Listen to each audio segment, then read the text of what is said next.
Posthumous photographs, or posthumous photographs after death, replace the posthumous portraits and masks that were made in memory of the deceased. When the process of making daguerreotypes became simpler and cheaper, instead of silver plates, glass and metal plates were used for printing, and later cardboard plates, photography became a serious competitor to portraiture, since it conveyed reality clearly and without distortion. Like any new, incomprehensible and complex art, photography fascinated people. Preserve the ghostly image of a melting body. Preserve the shadow before the substance disappears. This was the motto of photography of the Victorian era. And this very clearly reflected the opinion of the Victorians about posthumous photographs.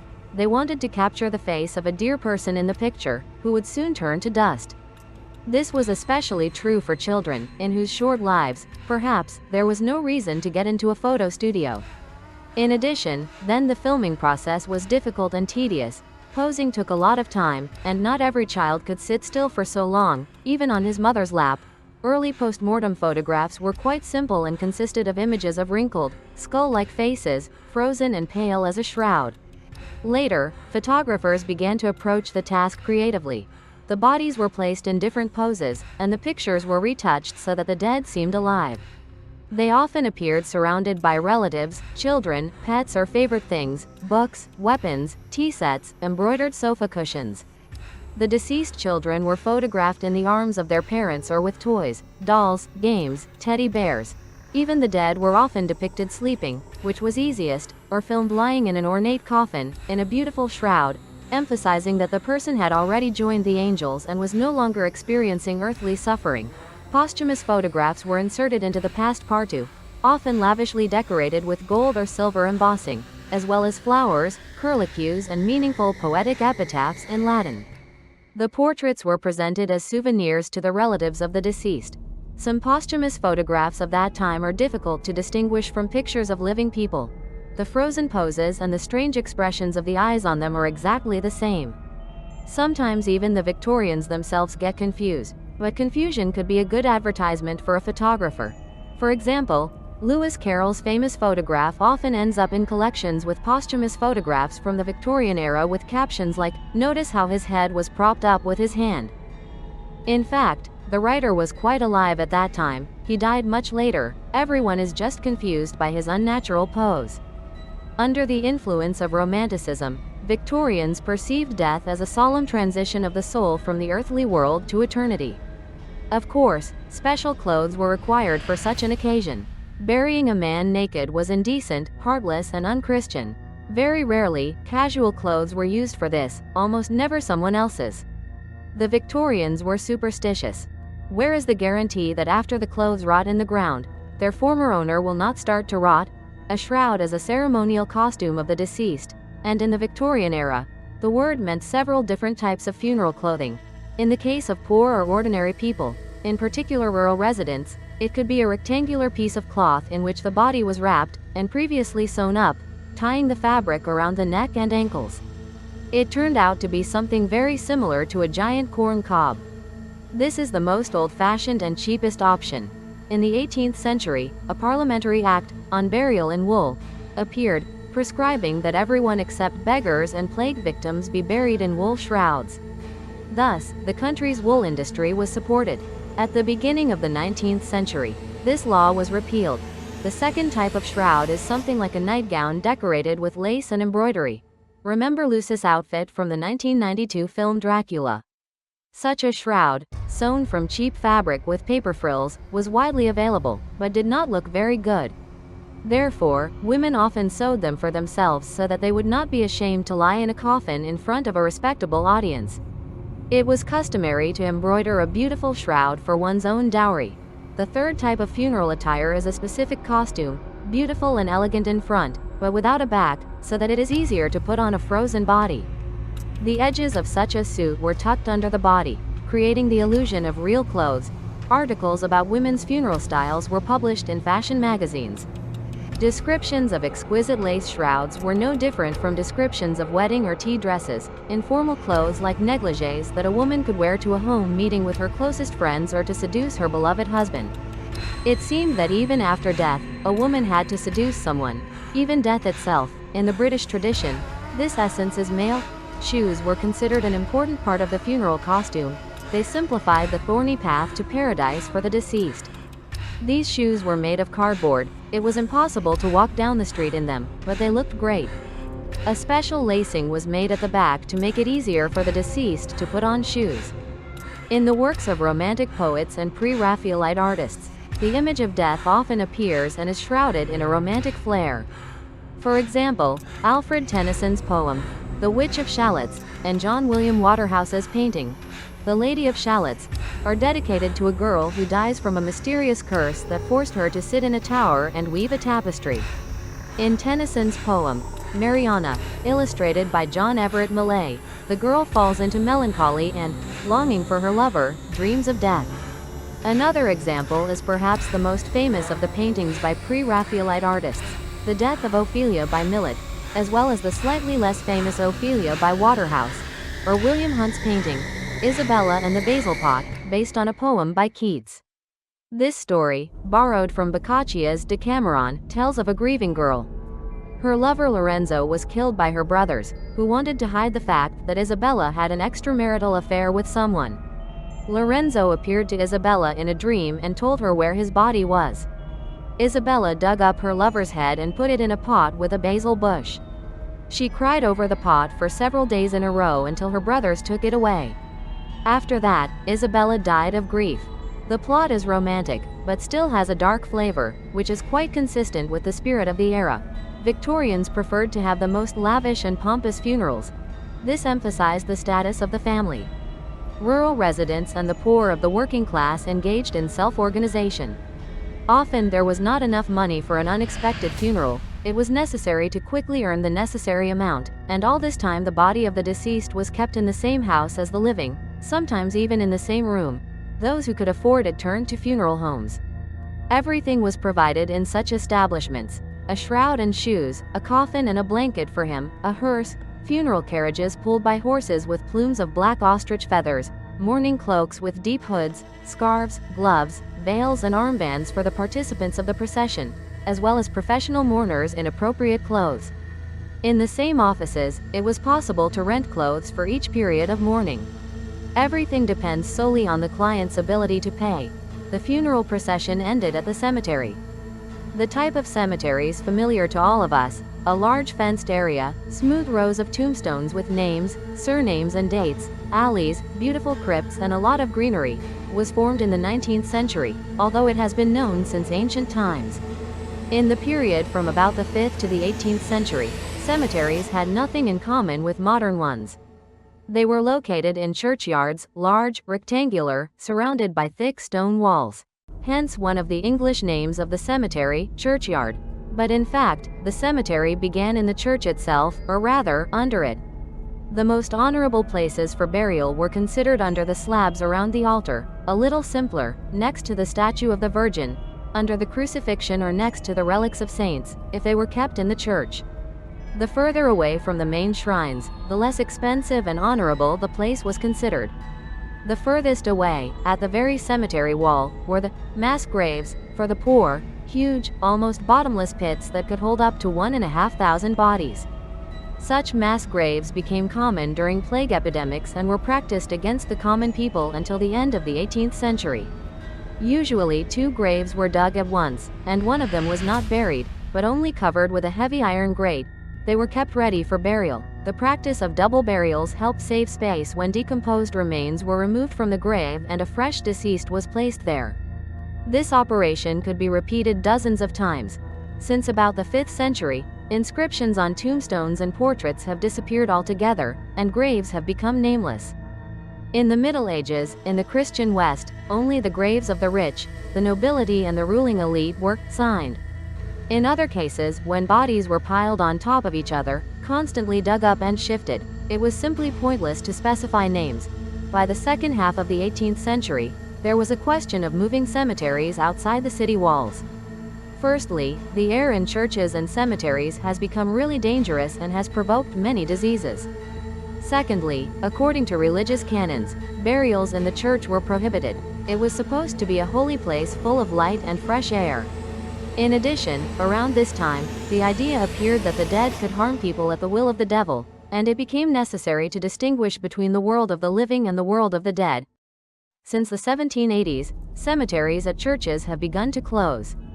In France, for example, warehouses with bones and skulls appeared in the catacombs. They were brought there from the closed Parisian cemeteries, on the site of which city squares were organized, open to all winds. At the same time, a new type of cemetery appeared, a large plot of land, similar to a park or garden, with trees and flowers, with sculptural groups, crypts, chapels and tombstones, divided by alleys. The cemetery gradually turned into the center of the cult of death, where people walked, admired the surrounding nature, indulged in thoughts about the futility of existence and other philosophical reflections. Tombstones have become objects of art, with bas-reliefs, sculptures and long ornate epitaphs. The Victorians even introduced picnics in the cemetery with friends and family. In America, the idea of a cemetery garden continued to develop. This is how those cemeteries that we see in American films appeared. Beautiful large lawns with trees, where slabs lie at burial sites and only occasionally low tombstones are found. One of the most famous photographs illustrating Victorian cemeteries shows a grave covered in a cage. There is a common explanation for this. They say people strongly believed in vampires and were afraid that the living dead would come out of the coffin. Belief in otherworldly forces was indeed very widespread at that time. However, the cages were installed for much more prosaic reasons, to protect the graves from looting. Such devices were called mortal safes. And it was not only about the desecration of graves and the banal theft of valuables, but also about the protection of the body itself. In the 18th century, the business of selling corpses for anatomical experiments flourished. After the funeral, it was time for mourning. Victorians were obsessed with the idea of proper mourning. They were afraid to do something wrong, to make a mistake in some tiny detail. Any little things were important, such as the trim of the edges of the handkerchief or the width of the black frame on the envelopes. Careful observance of all the rules gave confidence. No one would say that the relatives of the deceased were not zealous enough about their mournful duties. Mourning was divided into 4 periods: the first, second, ordinary and semi-mourning. The number of periods and their duration depended on the degree of kinship with the deceased. The more distant, the shorter the mourning. For distant relatives, for example, they wore only ordinary and semi-mourning clothes. During the period of the first, deepest mourning, it was recommended not to attend balls and other entertainment events, not to arrange receptions and dinner parties, and not to lead a social life at all. It was best to stay at home and receive only the closest friends. Widows wore the most complete and prolonged mourning. During the first period, a year and a month after the death of her husband, absolutely all clothes had to be black. The exceptions were cuffs, collars and underwear, pantaloons, petticoats and t-shirts. However, all the ribbons on them were also replaced with black ones. Mourning dresses were sewn from boumezea and trimmed with crepe. These are dense, stiff and heavy fabrics. They show the slightest traces of raindrops or tears. An important attribute of the grieving widow was a black veil, a long and wide crepe veil, dense and opaque. For the first 3 months after the funeral, it was necessary to cover the face with a veil, and for the next 10 months it was necessary to wear it with a hat thrown over the front. She weighed a lot, put pressure on her head and shoulders and often caused headaches. In addition, the crepe yielded easily. It was constantly shedding, showering the widow with flakes of paint and leaving stains on her face and hands. Soap did not remove these stains. Magazines recommended using oxalic acid. The crepe bedspreads had an unpleasant smell. They said that crepes smelled like a crypt. They were stained with toxic chemicals, including arsenic. Articles appeared in newspapers and magazines in which numerous widows expressed their deep appreciation for the crepe veils for protecting them from unwanted glances in moments of mental vulnerability, but doctors were concerned. The women breathed through a chemical, soaked cloth, endured stuffiness, suffered from lack of sunlight and sensory deprivation. It was hard to hear and see from under the dense canvas. Imagine that you went outside in a tightly buttoned coat over your head. In addition, long voluminous veils clung to everything in a row. Passers-by stepped on them, carriages ran over, and the housewives themselves often sat on them. Newspapers began publishing articles about the dangers of crepe veils with recommendations to wear light and therefore less toxic monastic veils or sew a layer of gauze under the crepe. However, moral standards were more important than health. The perfect Victorian widow in deep mourning looked like a dementor, a shapeless black mass that only vaguely resembled a human. She had to close the windows and doors from daylight, and for the first 3 months of deep mourning, if possible, did not leave the house at all. During the second period of mourning, which lasted 6 months, the dresses had less crepe trim, and finally they were allowed to remove the veil. During the usual period of mourning, for another 6 months, instead of black dresses from Beaumaze, black and white dresses from any non-shiny fabrics could be worn, and in the last 6 months of semi-mourning, even lilac, purple and gray colors could be used. After 2.5 to 3 years, the widow took off her mourning and could think about a new marriage. Such a period was within the bounds of decency and did not spoil the reputation. Articles about proper, women's mourning were published so often that against this background it became especially noticeable how little men showed their grief, or how much more tolerant society is towards men who violate norms. Widowers were advised to abstain from public life only for the first 3 months. After that, it was allowed to attend any events, the dress code of which did not contradict the mourning style. During deep mourning, men wore a black wool suit, a white shirt, a black frosted tie, or neckerchief, black gloves, or without gloves. A black crepe ribbon was tied around the hat. Its width depended on the degree of kinship with the deceased. After a year of deep mourning, gray and black colors could be worn, as well as a tie or a neckerchief made of shiny materials. Mourning clothes were expensive and had to be renewed every 6 months after a period of deep mourning. Funeral homes rented out such clothes.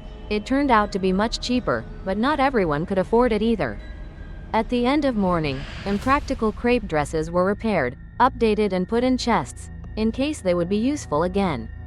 Like wedding dresses, mourning outfits were inherited and could be included in the dowry. Poor people dyed some of their everyday dresses black as a sign of mourning, and in their grief were much less limited by the rigid boundaries of morality and decency than representatives of the middle class and aristocracy. Rarely could any of them wear mourning for more than a year. If a woman was left alone with children, she was in a hurry to get married again so that earnings, household chores and taking care of children would not fall solely on her shoulders. Decorations in mourning were also subject to strict rules. All shiny polished products and bright colors, including gold, were banned.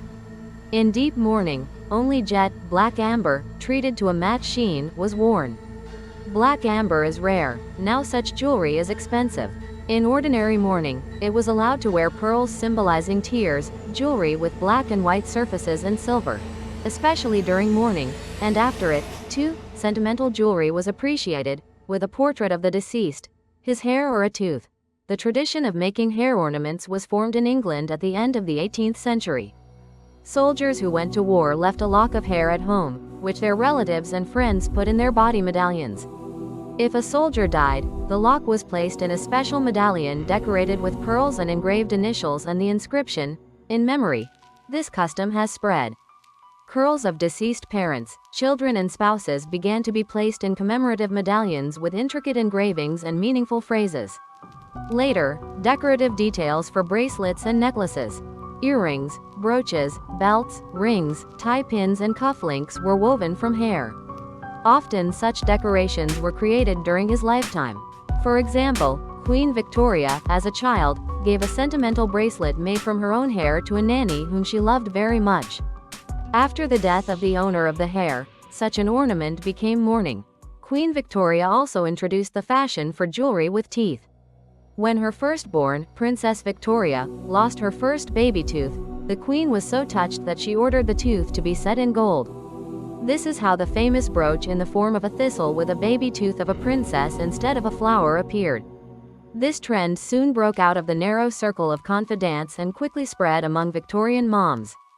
If the child died, the decoration with his tooth also became mourning. Later, funeral decorations with teeth and other deceased relatives appeared. Another type of sentimental mourning jewelry was the eye of a lover. The eye of a loved one, an image of one or two eyes of a loved one in a beautiful frame. It was placed on bracelets, pendants, rings or brooches, and later even on personal items, toothpick containers, small caskets. These miniatures reminded of a dear person, keeping his name a secret, and after his death they also became funeral decorations.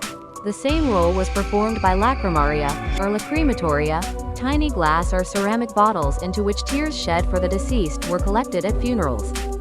Then the bottle was sealed, and when the tears in it dried, the mourning was considered complete. Lacrimaria were kept with them or brought to the cemetery as a symbol of sincere deep sorrow. The first such objects were found in ancient tombs. However, modern researchers claim that the practice of using lacrimaries did not exist at all, and perfumes were stored in tiny bottles.